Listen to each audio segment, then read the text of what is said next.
కూడా మనిషి దగ్గరుండి పండించాలనే రూలేం లేదు. ప్రకృతి స్వతహాగా ఇచ్చే పంటలు చాలానే ఉన్నాయి. కాకపోతే ఆ పంటలను సేకరించుకుని ప్రపంచ మార్కెట్కు ఎగుమతి చేస్తే అద్భుతమైన ఆదాయం సమకూరుతుంది. సరిగ్గా ఈ అంశం మీదనే ఫోకస్ చేసింది ఛత్తీస్గఢ్ ప్రభుత్వం. దండకారణ్యంలో ప్రకృతి ఒడిలో దొరికే చింతపండును సేకరించి ప్రపంచ దేశాలకు ఎగుమతి చేస్తోంది. ఈ సేకరణ కోసం దండకారణ్యంలోని గ్రామాల్లో ఉండే గిరిజన మహిళలకు పెద్ద సంఖ్యలో అవకాశం కల్పిస్తున్నారు. వారికి చేతి నిండా పని కల్పించడంతో ఆ మహిళలకు ప్రకృతి ఇచ్చే ఆదాయమే మహాప్రసాదంగా మారుతోంది.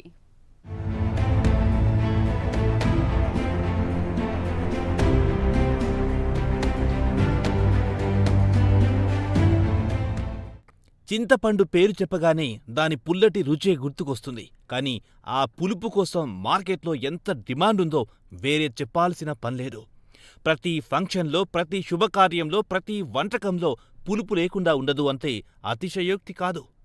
అయితే ఆ పుల్లటి రుచి కోసం ప్రధానంగా ఆధారపడేది చింతపండే. ఇక ఆ చింతపండు దండకారణ్యంలో భారీగా దొరుకుతుంది. ఛత్తీస్గఢ్లో బస్తర్లో దొరికే చింతపండుకు భారీ డిమాండ్ పలుకుతోంది. దండకారణ్య ఫుడ్స్ అనే బ్రాండ్తో ప్రపంచ మార్కెట్ను తన వైపు తిప్పుకుంటోంది. ఛత్తీస్గఢ్ ముఖ్యమంత్రి విష్ణుదేవ్ సాయి ఈ ప్రతిష్టాత్మక కేంద్రాన్ని ప్రారంభించడంతో సుక్మా జిల్లాలోని మహిళా స్వయం సహాయక సంఘాల జీవితాల్లో కొత్త వెలుగులు నిండాయి.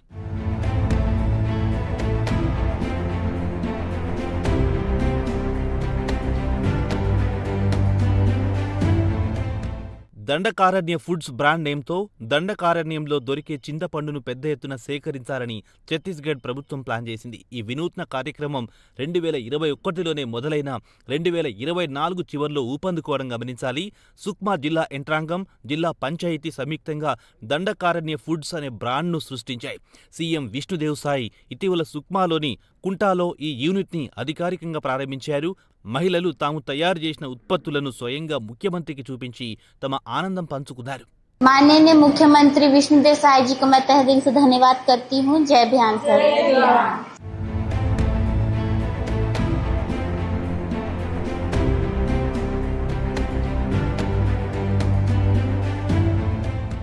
బస్తర్ చింతపండు ఇది వరకు కేవలం స్థానిక మార్కెట్లకే పరిమితమయ్యేది. కానీ ఇప్పుడు జాతీయ, అంతర్జాతీయ మార్కెట్లకు ఎగుమతి అవుతోంది.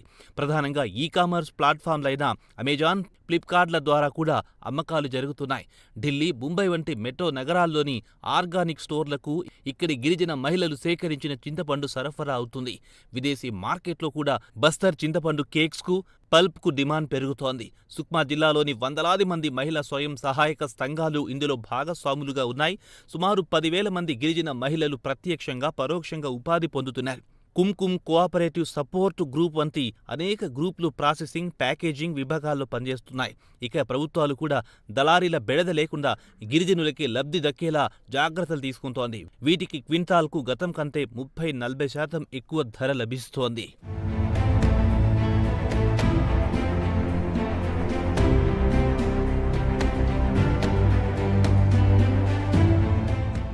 దండకారణ్యంలో చింతపండుని ఎందుకు ఎంచుకున్నారు అనేది కీలకమైన ప్రశ్న.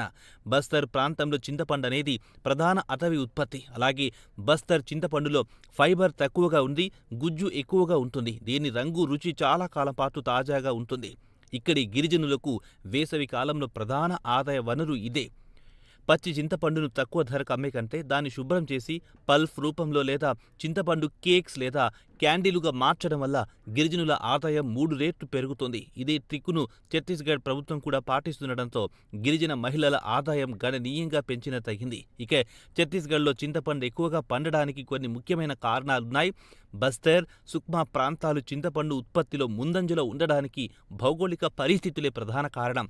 ఇక్కడి ఎర్రటి నేలతో పాటు విస్తృతమైన అటవీ భూములు చింత తోపులు పెరగడానికి చాలా అనుకూలంగా ఉన్నాయి. అలాగే వేడితో పాటు పొడి వాతావరణం ఉండడం వల్ల చింతపండు పక్వానికి రావడానికి అవసరమైన ఉష్ణోగ్రత సానుకూలంగా ఉంది. ఇక్కడి చింత చెట్లు మనుషులు నాటిన తోటల కంటే సహజంగా పెరిగినవే ఎక్కువగా ఉన్నాయి. దశాబ్దాల క్రితమే నాటిన పురాతనమైన చెట్లు భారీ దిగుబడిని ఇస్తున్నాయి.